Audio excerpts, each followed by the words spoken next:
YouTube, and welcome back to our family. If you want to learn more about the reptile hobby's favourite, the ball python, then you are in the right place. So if you're enjoying this content, smash that like button. If there's anything else that you want to hear about, down in the comment section, and if you haven't done already, please subscribe to my channel. So without further ado then guys, massive props to Tom at Wolfie's Royals for sending me this shirt, and if you haven't done already, definitely check out his podcast. His last one with Davis, I thoroughly enjoyed. I listened to it from beginning to end, and it was just jam-packed with full of the stuff that we all love to hear about. Shan at East Temptations is the one that produces the merch, does an absolutely amazing job of it. This is probably the best quality shirt I've received yet.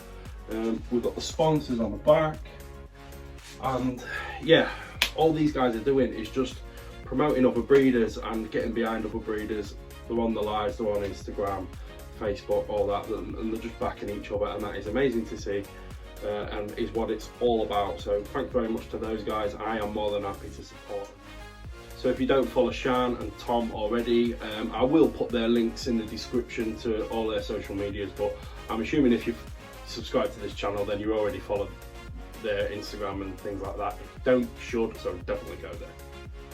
So guys, this week's video, we had a request for the incubation method, which I use. So if you don't already know, I use a suspended method. That's very popular among breeders now, and I highly recommend it. It's pretty much foolproof. You can't really go wrong with it. I've used it now for 5 seasons now, without an issue. I've not seen any mold. Actually I have a little bit towards end of incubation, but not anything that's affected the hatchlings whatsoever. Before that I used the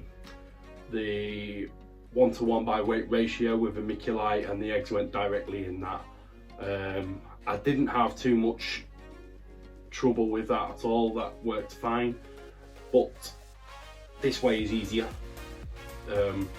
You haven't got to worry about getting your mix right 1:1 by weight. You know, there's no messing about with that. It's just the substrate goes in, your egg crate goes in, and you put water in it. Just as long as the eggs aren't in direct contact with the water, you've got your heat right, and then nature will take its course. And what will be, will be. Right guys, so the incubation method, I'm going to feel a little bit silly going through this because it is dead simple, but just so you can get a good feel for just how simple it is, and not to stress too much about how we set the eggs up. They just need heat and humidity, and they will hatch out perfectly fine. So a nice big box, you know, I tend to think bigger is better with egg boxes. The smaller ones with a lot less air moving around in there, I tend to think that causes mold. In my own experience, where I've used smaller tubs, I have had more of a problem with mold.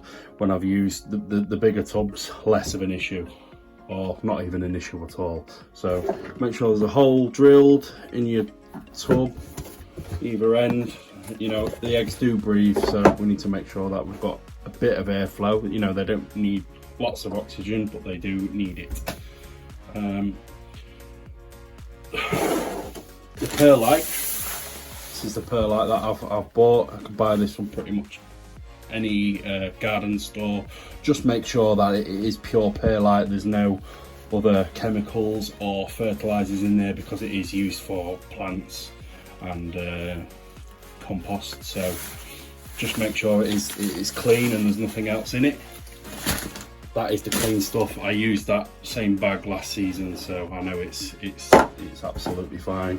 So, and then dead simple, perlite goes in the box. I'll flatten it out, and that is all you need. Not even an inch of substrate there. You can get away with less, but I tend not to stress about how much is in it. And an egg crate straight over the top. What that will do, that will keep the eggs out of direct contact with the water, so it doesn't matter if we put too much water in, it's not going to damage the eggs because they're never in contact with it. All we got to do now is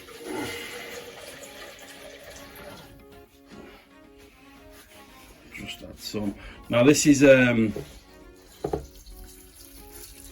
cold water. The eggs aren't going straight into it cold.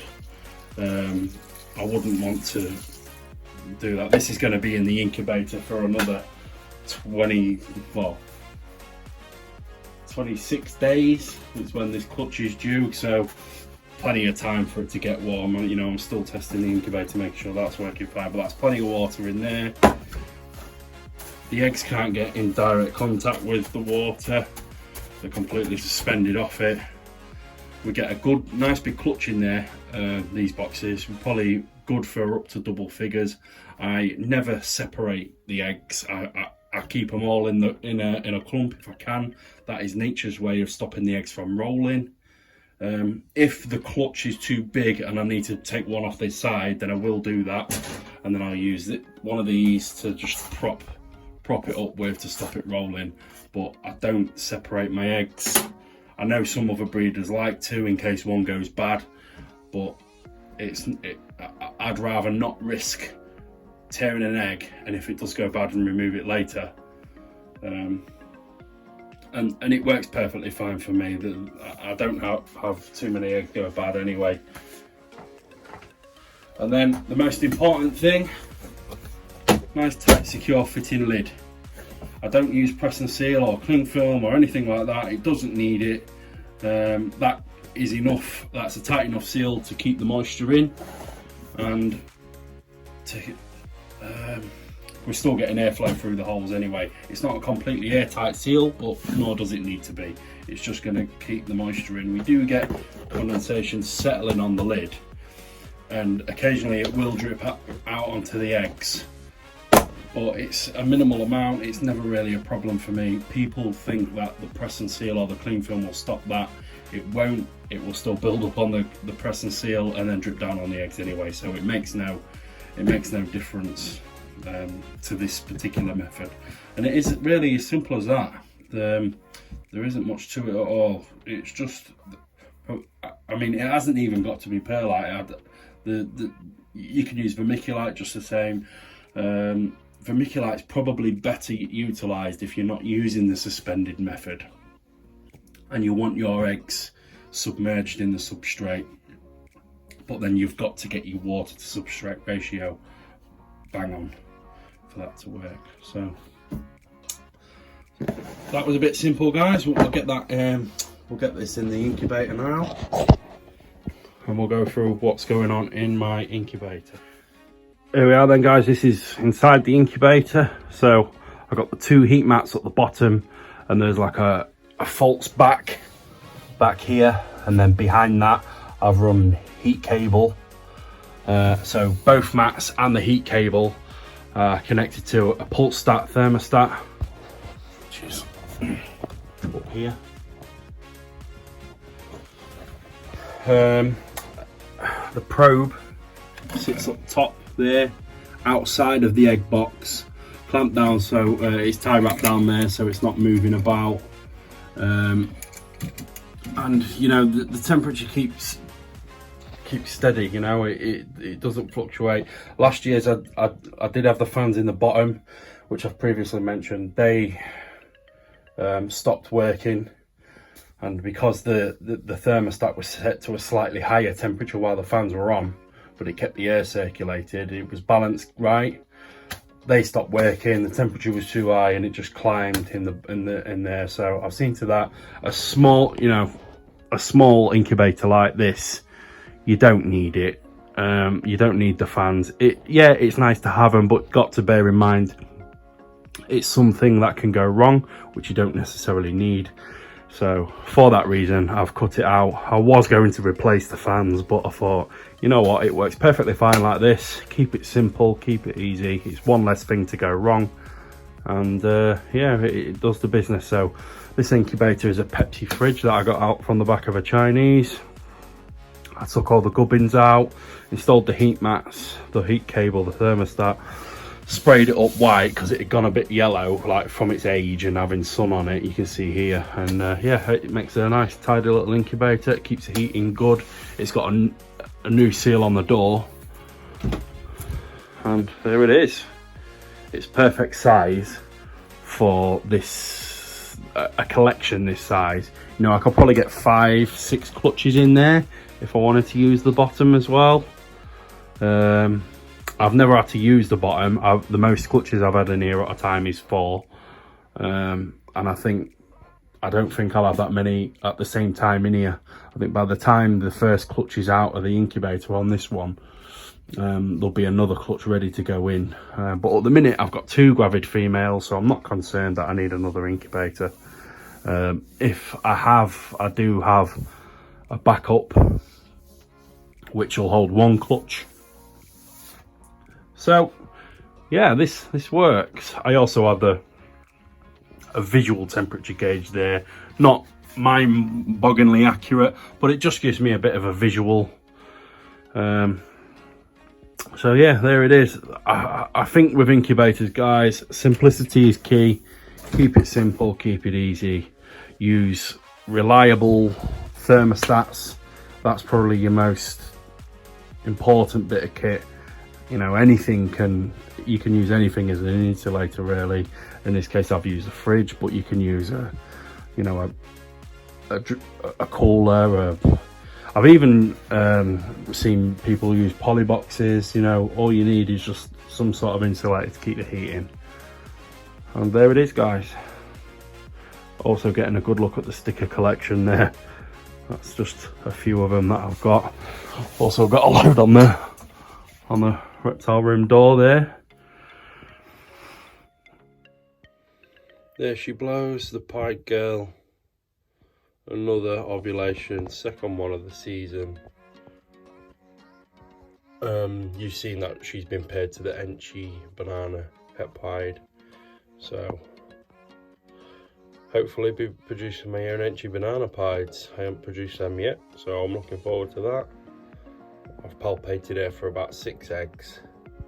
I'm not always accurate with that, but I quite clearly felt 6 clear bumps in her midsection. That is a nice, it doesn't look as big on camera, but it is a huge ovulation. That she's very uncomfortable. She's already had a pop at me. Ovulation number 2. So that is the incubation method in a nutshell. I hope you got something from that, guys. There is not much to it. Do not overthink it. It's a very simple concept. Heat, humidity, and obviously you need to have the correct insulation to hold all of that in. And if you've got those 3 things, then you shouldn't have a problem. Nature will take its course, and what will be will be. And the chances are, if you do lose an egg or a clutch, then that is just how nature intended, and that would have happened regardless of how you incubated it. So don't stress too much about incubation. The newcomers will find this difficult, and I know because I did it myself. I'm not having a pop at anyone. I did this, but you will constantly check, and you're opening tubs, you're moving things around. If you knock a probe, you know, by fiddling with it, you're going to cause more problems than what you'll solve. My advice is just to sit on your hands and leave it alone and let nature take its course, and to just treat it as a lesson. You know, this hobby is predominantly a waiting game, and you've got to learn patience, something I'm still working on myself.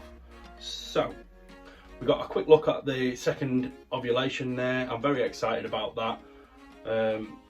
She's not shed yet, so we haven't had a pre-lay shed from her, but that ovulation was sort of 4 or 5 days ago now. That is the second ovulation of the season, and the third is right round the corner. I feel that female looks like she's not far off at all, and that is the Enchi het pied, sorry. She was paired to the burgundy possible het pied, hopefully going to prove him out as carrying the piebald gene before he produces a clutch with my pied het burgundy. So hopefully we have burgundy pieds on the horizon, and that is I don't want to talk about that too much because, you know, I'll start wetting the bed and I won't be able to sleep. So, I hope you all got something from that, guys. I hope you all find it interesting and engaging. If there's any other things that you want to know about, let us know in the comments section. Remember to like and subscribe, and I will see you on the next one.